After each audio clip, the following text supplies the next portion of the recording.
Boa noite a todos, queridos amigos, amigas, irmãos em Cristo, que o Senhor nos abençoe e nos envolva na sua proteção, que assim seja.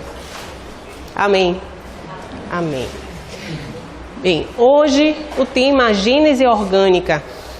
Eu, quando estava preparando essa apresentação para vocês, eu me dei conta que aquele que realmente abrirá o coração para receber as informações sobre a criação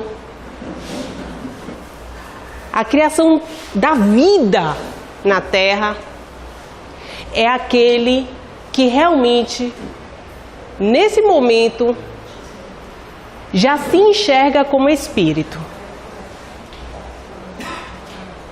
Uma coisa é olharmos para a criação divina com os olhos limitados de seres humanos.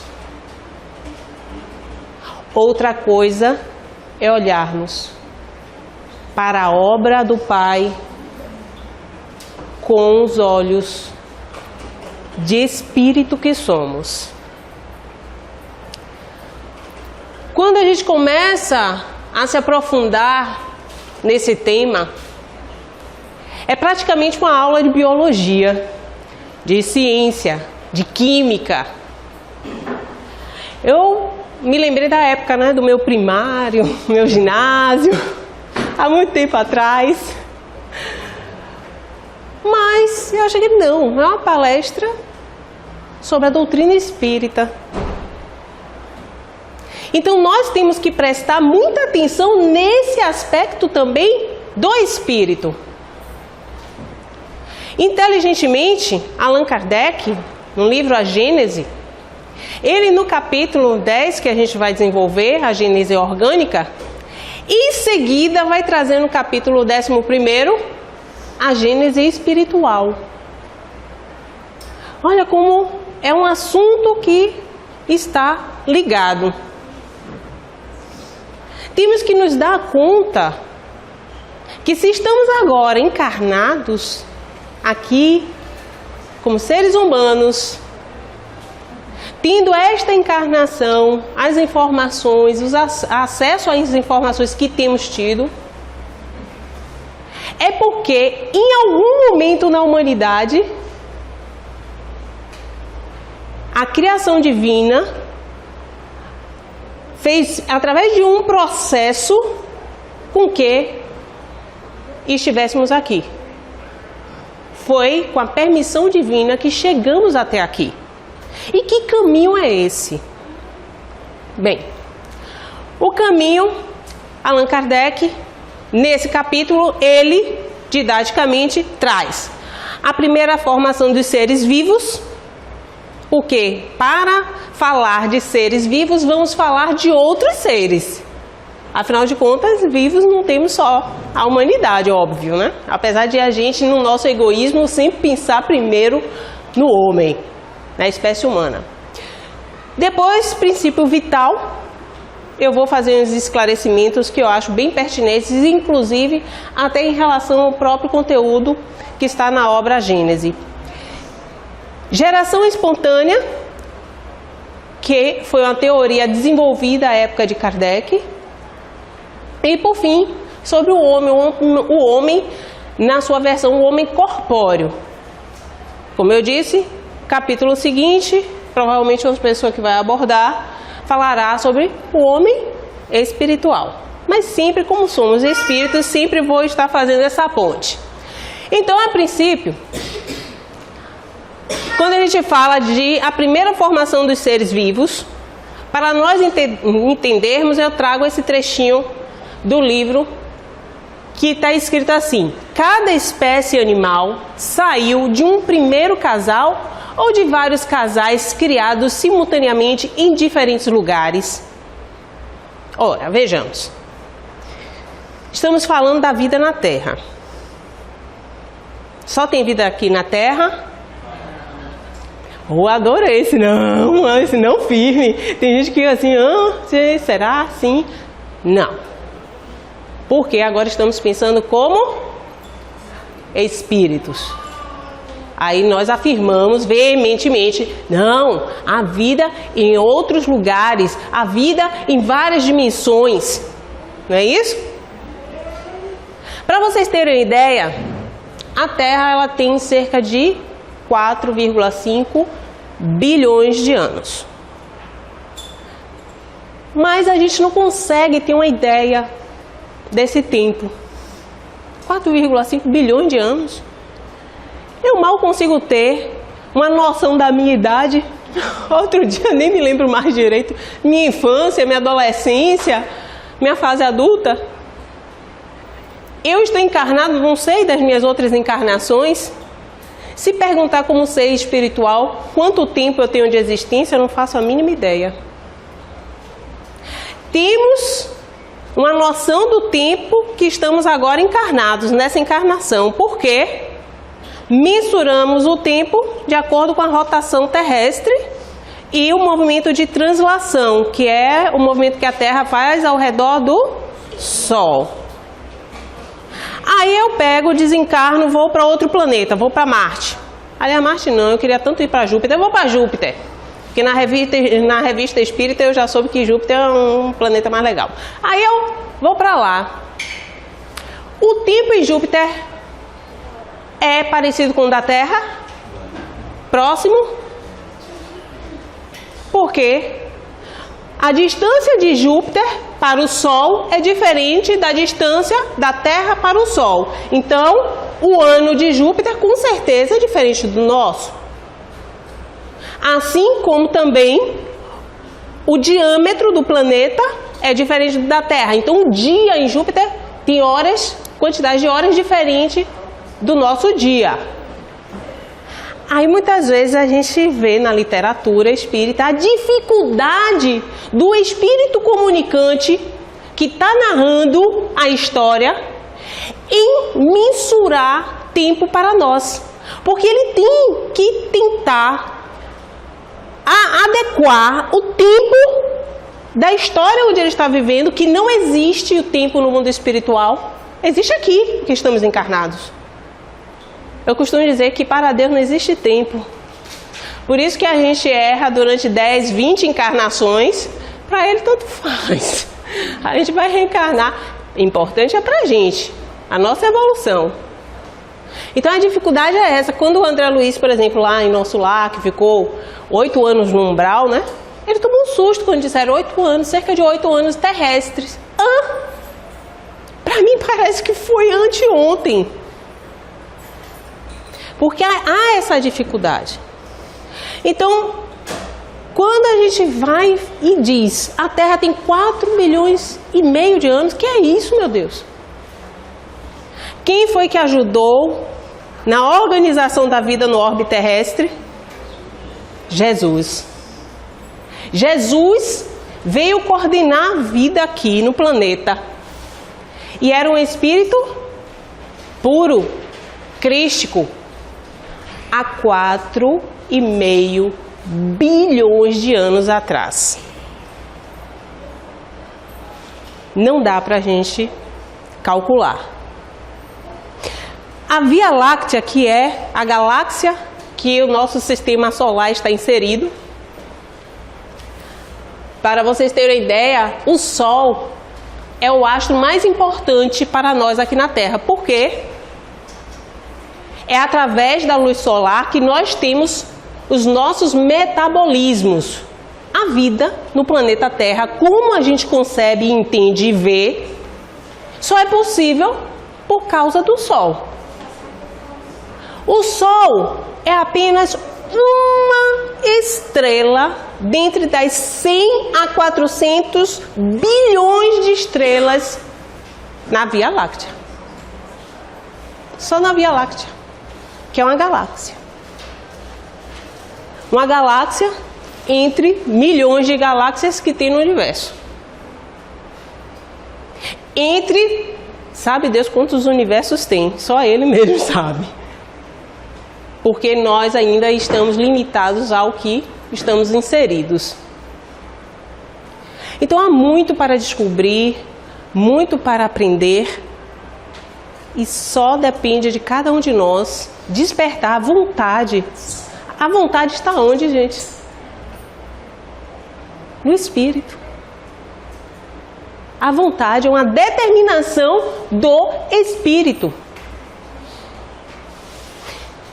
Então vocês acham que, quando surgiu a vida aqui na Terra, surgiu de um casal que virou assim, vou botar a vida aqui na Terra, então começou a procriar, puf, puf, puf, puf. Como a gente vê, por exemplo, na Gênese bíblica, mosaica, a gente vai lá, Adão e Eva povoou o mundo, né? Foi assim mesmo? Não teria nem lógica. Não teria nem lógica. Porque quando nós vamos mais à frente estudar a Gênese mosaica, depois da Gênese espiritual, né? A gente estuda a Gênese mosaica, a gente vai ver lá que Adão e Eva, no caso, Adão e Eva só representam um tipo humano que, a época de Kardec, ele chamava de raça adâmica, que são, mais tarde, os europeus.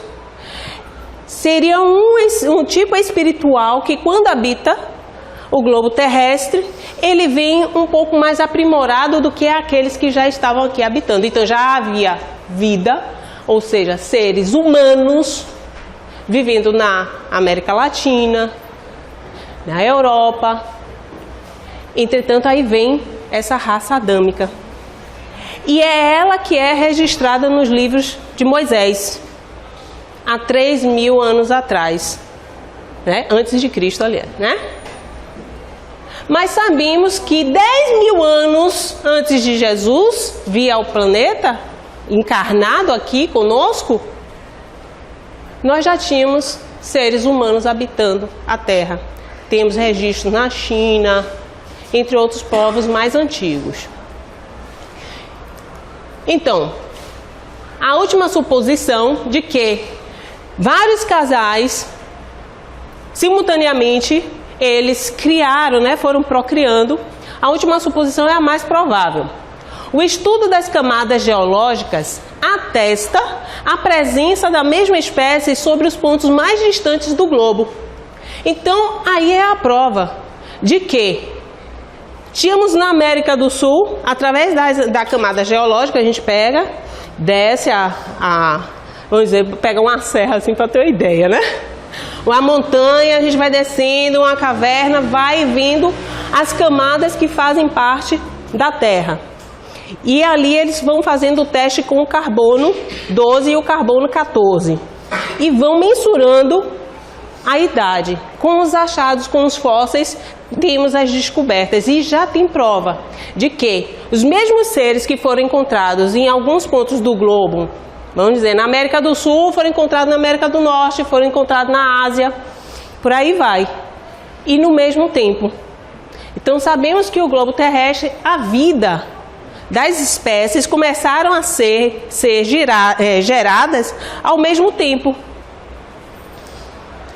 A vida de um indivíduo está submetida a tantas eventualidades que toda uma criação poderia estar comprometida sem a pluralidade dos tipos, o que implicaria numa imprevidência inadmissível da parte do Criador.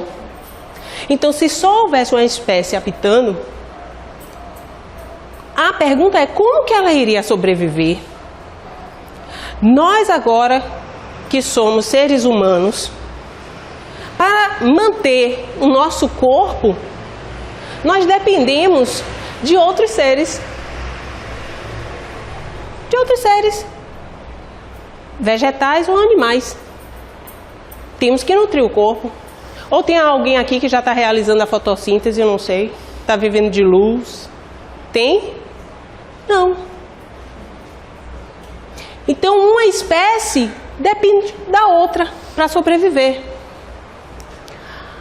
Os elementos constitutivos dos seres orgânicos e inorgânicos são os mesmos, que vêm incessantemente sob o império de certas circunstâncias, formarem as pedras, as plantas e os frutos. Eu vou parar aqui. Elementos constitutivos dos seres orgânicos e inorgânicos são os mesmos? Vocês sabiam disso? Os elementos que compõem o nosso corpo humano são os mesmos elementos que nós encontramos nos minerais, nas plantas. Não sabiam? Fiquem sabendo.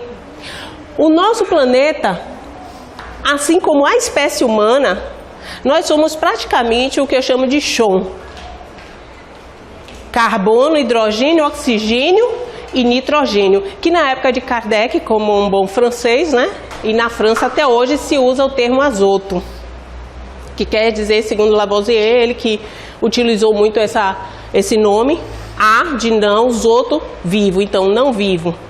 Mas mais tarde passa-se a ser chamado de nitrogênio. 99% da nossa composição é essa. E do planeta também, de todas as espécies. Aí entram depois outros elementos, diferenciando devido às necessidades de cada espécie. Então, nós não somos muito... Daí a gente vai ver depois a teoria evolutiva e entender melhor, mais à frente, o princípio inteligente até nos tornarmos seres inteligentes. Então, os elementos constitutivos dos seres orgânicos e inorgânicos são os mesmos, sim. Se perguntarem se um dia eu fui pedra, você diz, não fui, eu ainda sou, eu tenho pedra dentro de mim. Sou uma rocha. Sob o império de certas circunstâncias, formarem as pedras, as plantas e os frutos. Pode-se disso concluir que os corpos dos primeiros seres vivos que se formaram, como as primeiras pedras, pela união das moléculas elementares, em virtude da lei de afinidade, à medida que as condições da vitalidade do globo foram propícias a tal ou tal espécie. Eu costumo dizer, a época do sopão. A Terra, durante muito tempo, ela não pôde ser habitada, porque, imagine que era mais de 100 mil graus, né, de temperatura, e então não tinha como ter vida na Terra.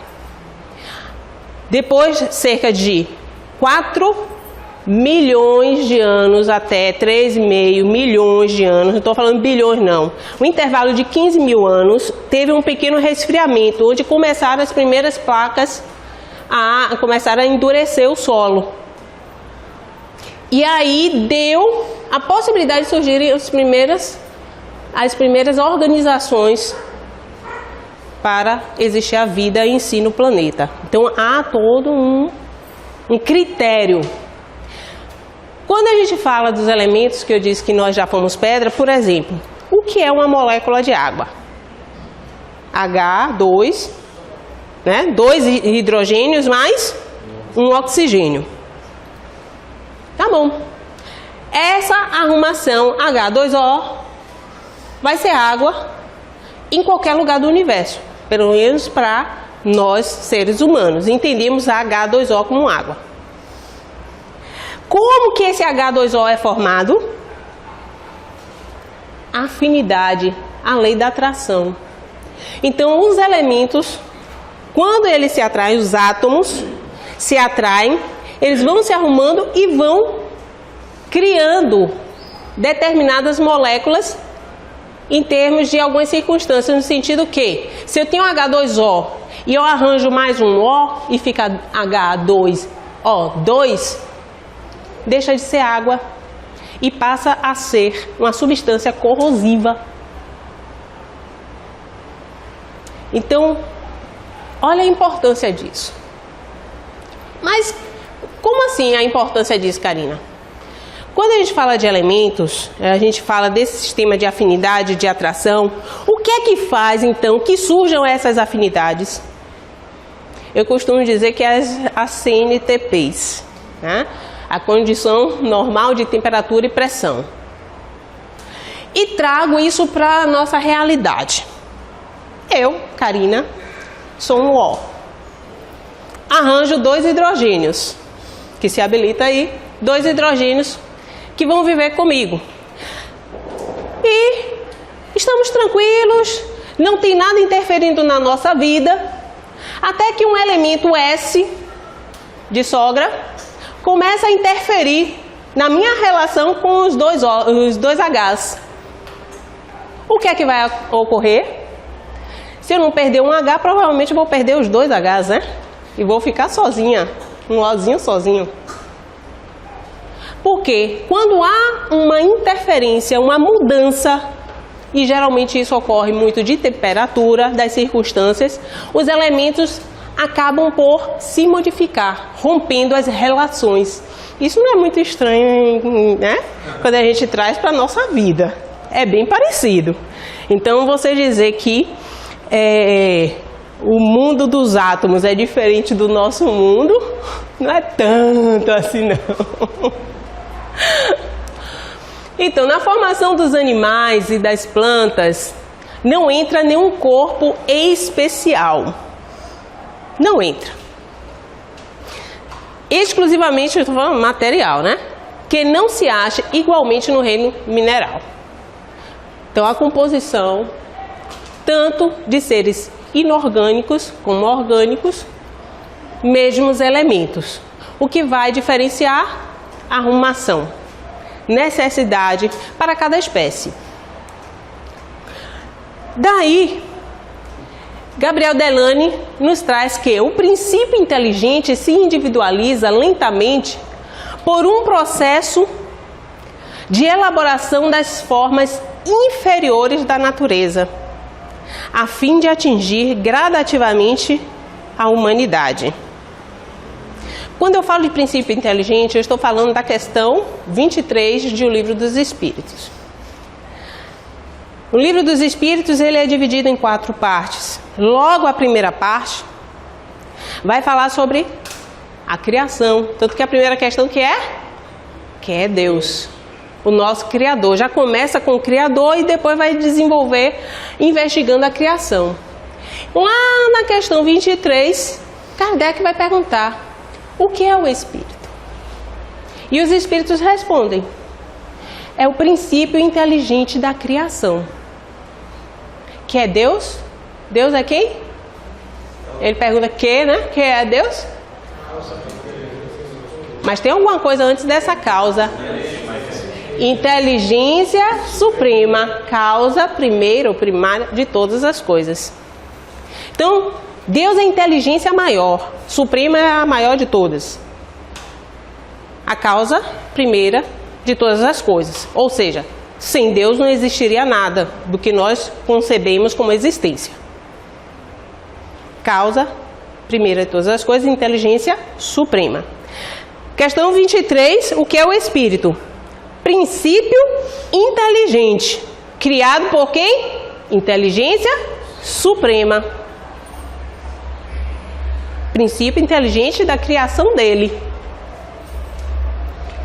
Aí tá, tudo bem, joia. Só que, Karina, comecei a estudar já a segunda parte de O Livro dos Espíritos, que fala sobre o mundo espiritual.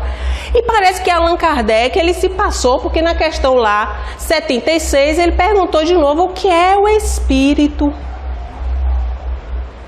E os Espíritos responderam: são seres inteligentes da criação. Não era a princípio inteligente, agora virou ser? Como? Como virou um ser inteligente da criação? Que mudança foi essa?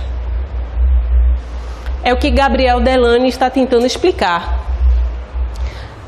E nós vamos ver lá nas leis morais que Kardec explica que tudo se encadeia na natureza, desde o átomo primitivo até o arcanjo. O arcanjo é o que, gente? Um anjo, um espírito puro. Pois ele mesmo começou pelo átomo. É uma afirmação. Se um arcanjo, um espírito puro, começou pelo átomo, no reino mineral, se eu pegar aqui um cristal, ele é formado por o quê? Átomos.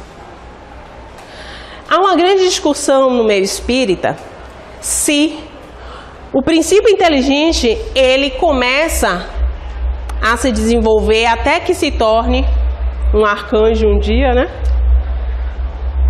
No reino mineral ou no reino vegetal. Eu sou adepta da corrente que começa desde o início, desde o reino mineral. Porque eu acredito que a forma que os elétrons são arrumados no próprio átomo, a velocidade que gira, porque se tiver uma interferência de uma energia externa, ele já pula uma órbita, quer dizer, há uma reação. Para mim, inclusive, não é muito diferente do instinto que, no Livro dos Espíritos, nós vamos estudar e descobrir que é uma forma de inteligência. Para a gente, não é quem age por instinto nem é tão inteligente, mas é. Porque o instinto, como forma de inteligência, já é uma aquisição de experiências do espírito. Olha que interessante. Mas eu vou aprofundar um pouco mais à frente com algumas palavras de Herculano Pires e Leon Denis. Então, vocês já começam a ter esperança junto comigo de que já um dia já saímos da Era da Pedra, né? Já passamos da pedra, já passamos... Eu estou vendo algumas flores aqui, alguns cactos. Animais, vamos pular essa parte, né? Porque se eu começar a falar animal, tem gente que vai até se ofender. Então, só as que são gatinhas aqui que vão gostar. Então, chegamos no reino que a gente chama hominal. É uma grande conquista estarmos aqui encarnados na espécie humana. Qual é, então, a causa da animalização da matéria, Karina? Se um dia eu fui pedra, já fui vegetal, eu já fui bichinho, agora sou um bichão perigosíssimo. E aí? O que é que anima essa matéria? Princípio vital, que a gente chama, né, fluido vital, que descende da onde? Provém do... Exato, fluido cósmico universal. Beleza, todo mundo sabe. Massa. É a, então, união da matéria animada pelo princípio vital. O princípio vital tem por fonte o fluido cósmico universal. É o que chamais fluido magnético ou fluido elétrico animalizado. Então, eu queria diferenciar e deixar muito claro que princípio inteligente é diferente de princípio vital ou fluido vital, e as pessoas confundem muito quando a gente fala de matéria animalizada. Então, por exemplo, eu estou aqui em pé falando com vocês porque eu tenho fluido vital. O fluido vital que está em mim, o que é que ele faz? Só me anima? Ele permite que a minha matéria esteja aqui, né? No caso, fazendo com que eu me expresse, eu me mova, ou seja, as minhas funções funcionem. Certo. Mas se eu perder esse fluido vital, eu continuo me expressando? Não. Aí eu pergunto a vocês, eu estou aqui encarnada, eu perco o fluido vital e desencarno, ou eu desencarno e perco o fluido vital? Eu perco o fluido vital e desencarno? É assim? Ó, o corpo, a matéria, né? A matéria, sem o fluido vital, ela não permite que o espírito continue no corpo. Mas como que esse fluido vital vai embora? Como? Como o fluido vital vai embora? Gastando, é? Hã? A bateria da canetinha? Ah, não. Gastando. Bem, é uma teoria, por exemplo, que eu gasto meu fluido vital e aí é por isso que eu desencarno. Entretanto, Allan Kardec, ele nos explica que não é bem assim. Ele faz, inclusive, um paralelo didático com a roda e o calor. Ele diz o seguinte: a roda está aqui parada. Há uma força que impulsiona e faz com que ela comece a se mover. Enquanto ela está parada e ela não recebe essa força, ela não tem como se mover. Recebeu, começa a se mover. Essa engrenagem se mantém rodando e criando calor, gerando calor. O calor, ele diz que é o fluido vital. E que esse fluido vital só está ali enquanto a roda está girando. Se a roda para, o calor ele se dissipa. Leva um tempo, ele não puff, na mesma hora some não, né? Aí começa a esfriar e você vai vendo que o calor foi embora. Ele diz que o fluido vital também é assim. O que me faz entender que nós, o corpo humano, nós temos inclusive uma bateria limitada, segundo você, né? Nós vamos vivendo durante o tempo. Só que se eu tenho algum problema de saúde, se algum órgão dá algum problema, isso não diminui também a minha bateria, né? O meu fluido vital? Sim. Se o corpo para de trabalhar, não é porque o fluido vital terminou, não. Até porque nós, no caso, morremos, vou usar o termo morrer mesmo de biologia, nós morremos e permanecemos ainda com um pouco de fluido vital até a desencarnação terminar. É por isso que nós temos, por exemplo, plantas têm fluido vital? Tem. Planta tem fluido vital? Tem. O fluido vital é o que anima a matéria. A matéria orgânica, nós podemos dizer que toda matéria orgânica tem fluido vital. O que é orgânico? Vem de órgão, né? Então, a organização mais complexa. Aí chega num corpo humano, então, mais complexa do que isso eu ainda não conheço. Então, toda a matéria orgânica, planta não é uma matéria orgânica, tem fluido vital? Tem.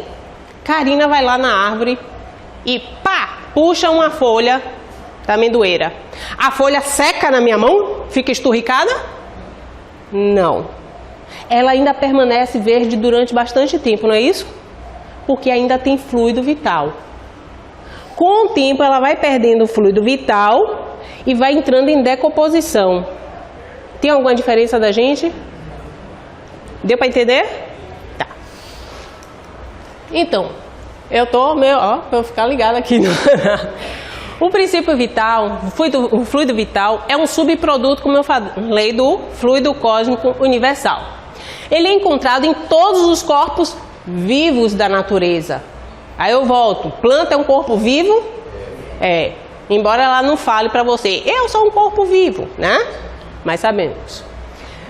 Então, ele é o elemento básico da vida.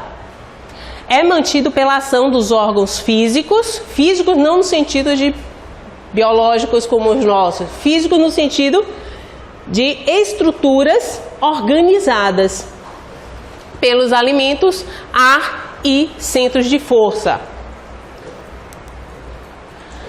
E aí Kardec vai para um capítulo seguinte para falar sobre a geração espontânea, que hoje é uma teoria que já está em desuso. Por quê?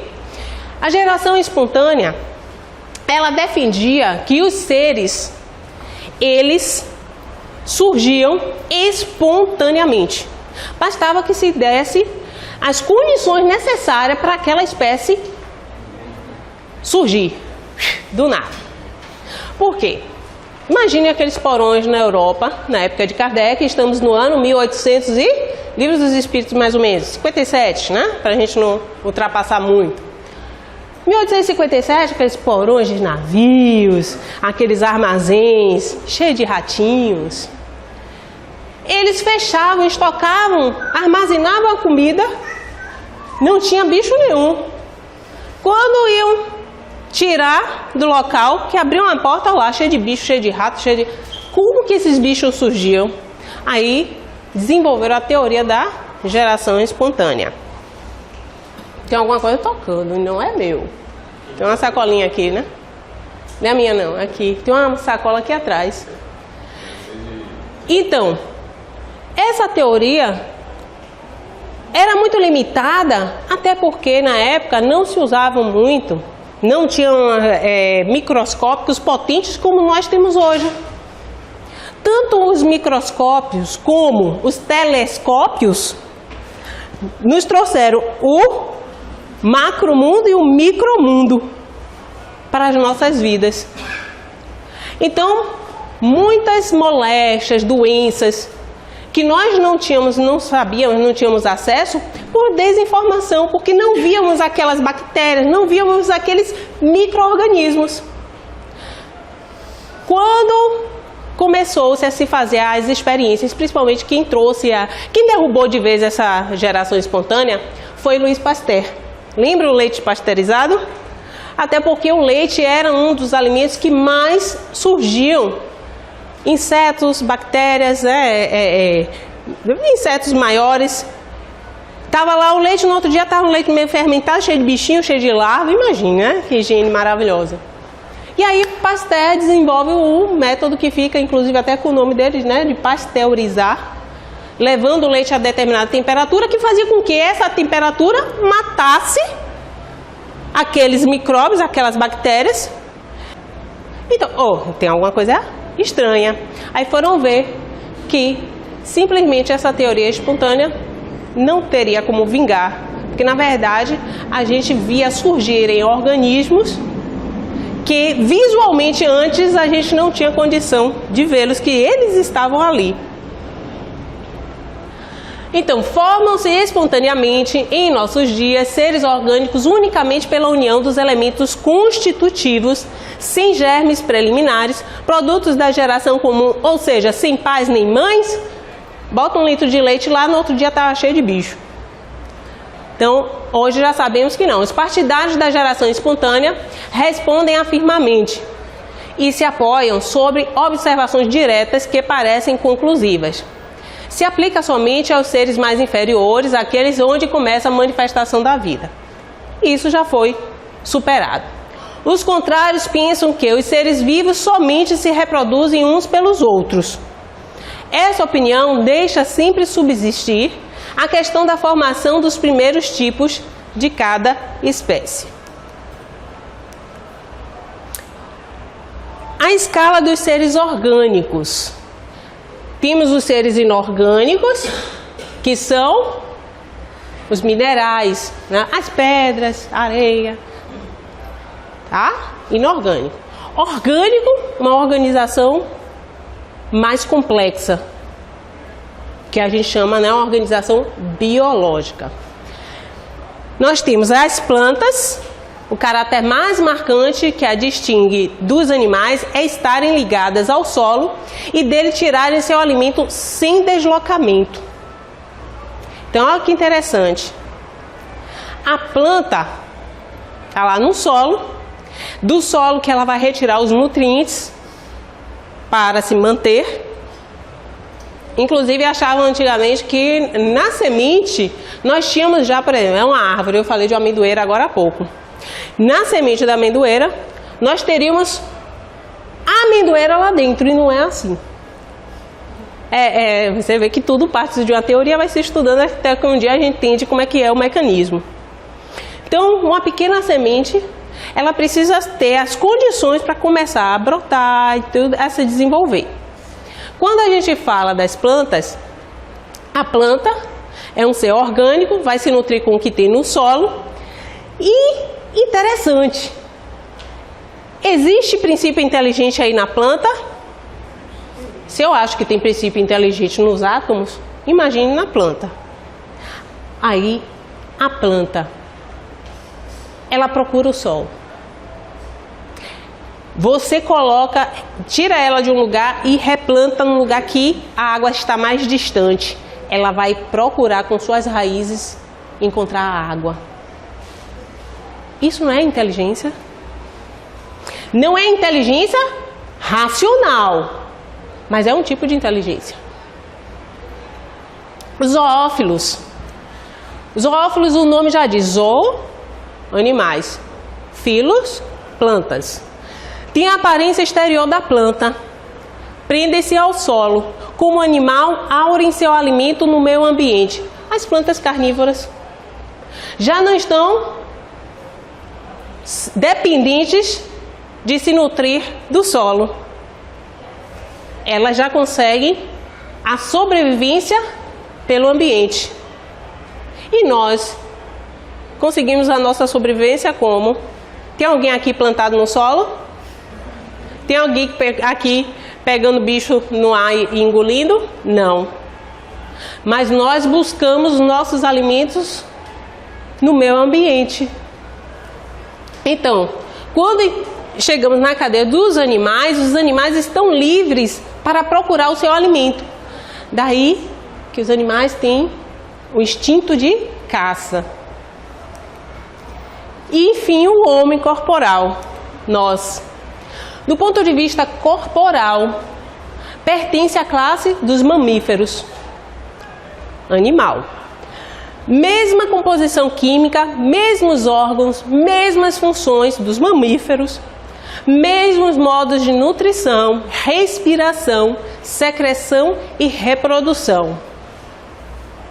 Ave Maria, caramba, o que você está dizendo aí que eu sou igual o cachorro que eu tenho lá em casa? Nessa descrição é: não há em seu organismo um só átomo diferente dos que se encontram nos animais. A partir de hoje, então, você leve a sério aquela afirmação de Chico Xavier, que os animais são os nossos irmãos inferiores, irmãos menores. E são mesmo. Nasce, vive, morre nas mesmas condições. Nasce, vive, se reproduz igual a gente, se nutre igual a gente e morre igual a gente. Quanto mais o corpo, então, diminui de valor aos seus olhos, aos olhos do homem humano, quanto mais diminui o valor, mais o princípio espiritual cresce em importância.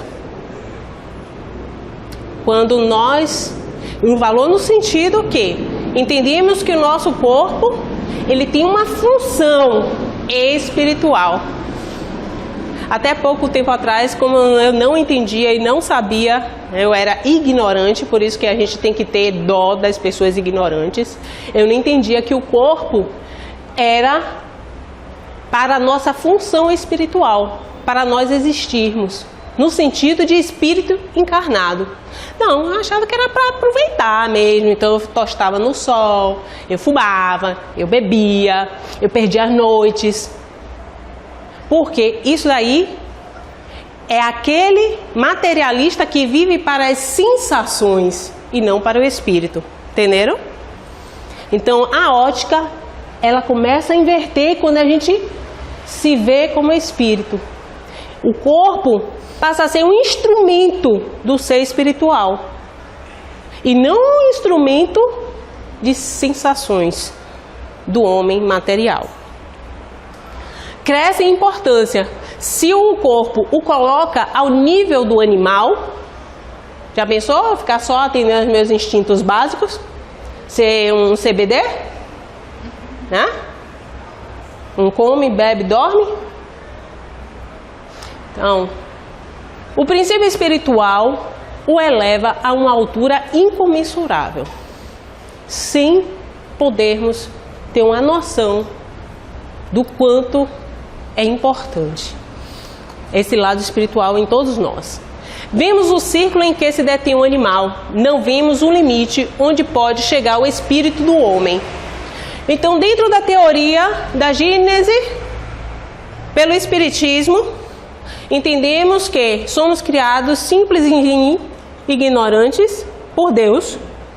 Somos criados assim, puf, puf, puf, simples e ignorantes? Não. Somos criados a partir de um princípio inteligente que vem ao longo do tempo, não posso nem mensurar o tempo, né? Ao longo do tempo, se desenvolvendo até sermos o que somos.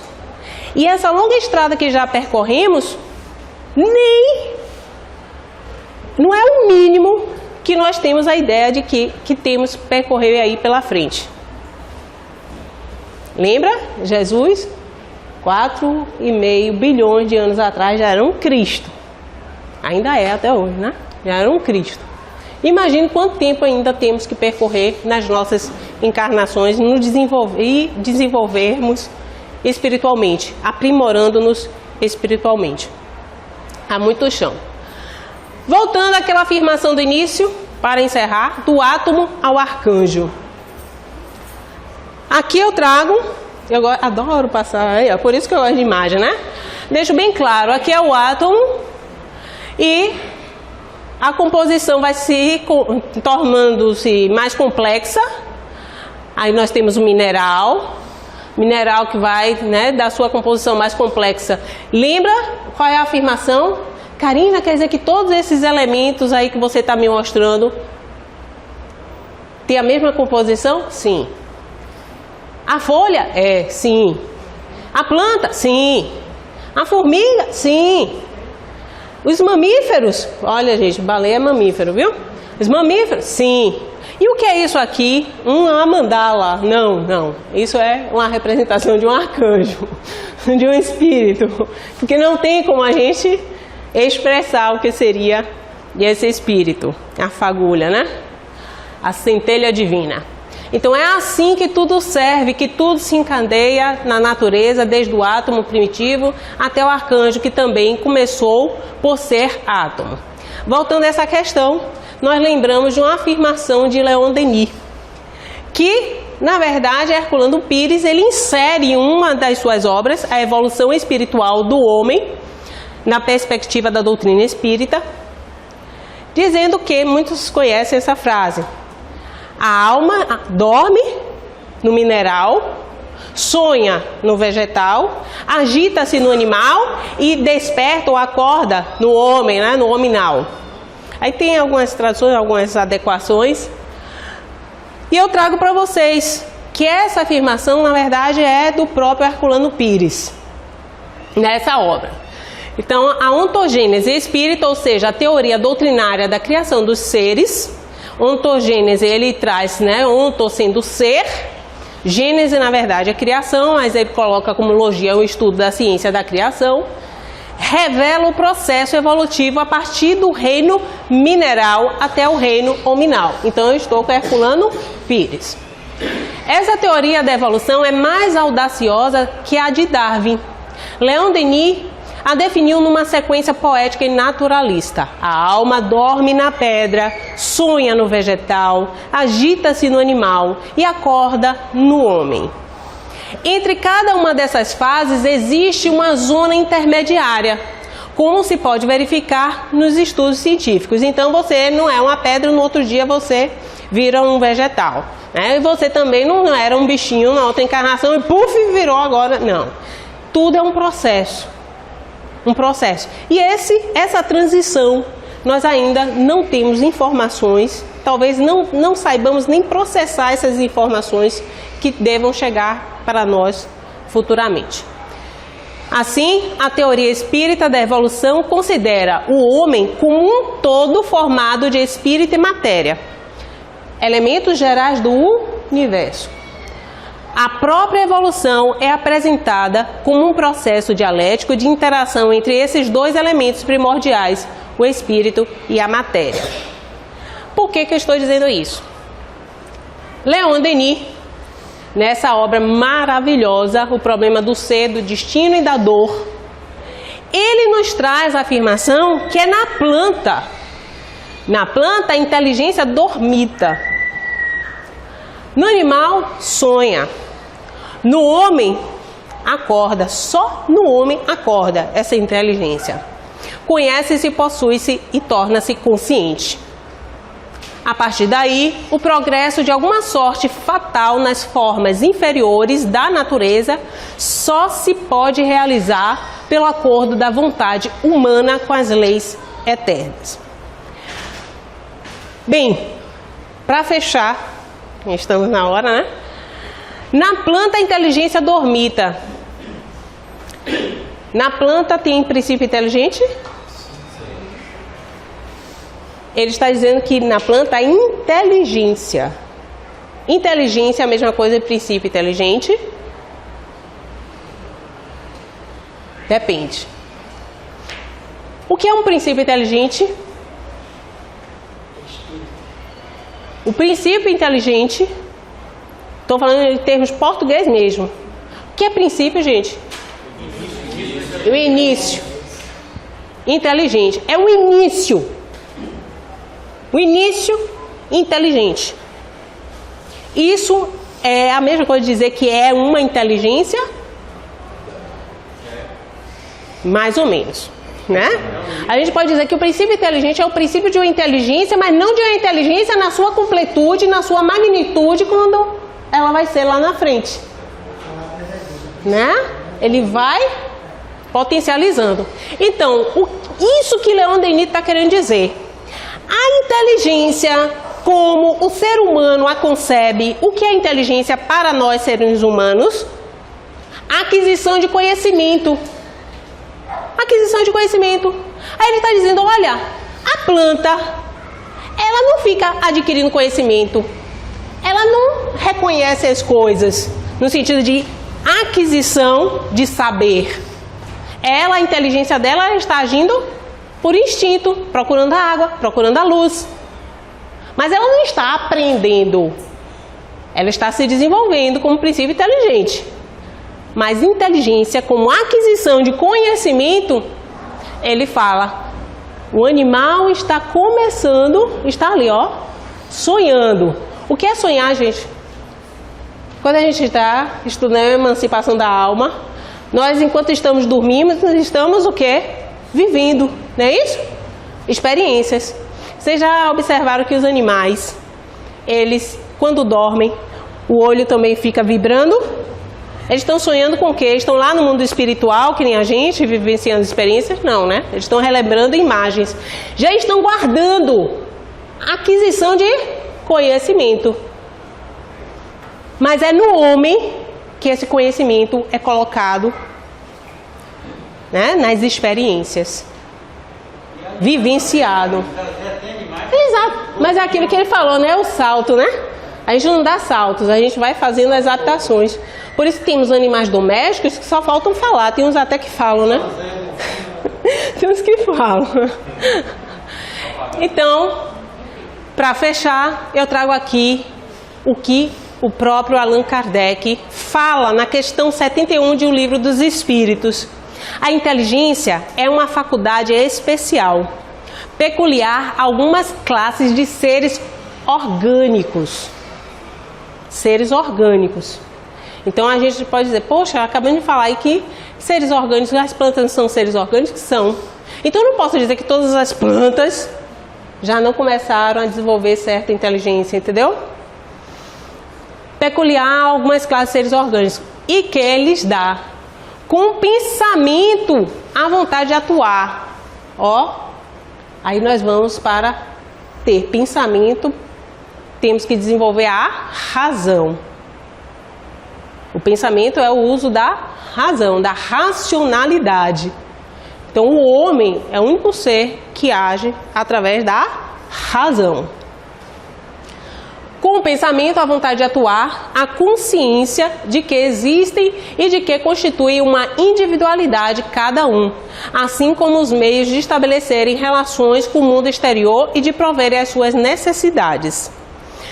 Ele classifica então os seres, para fazer esse fechamento da gênese orgânica, em seres inanimados, que são do reino mineral, constituídos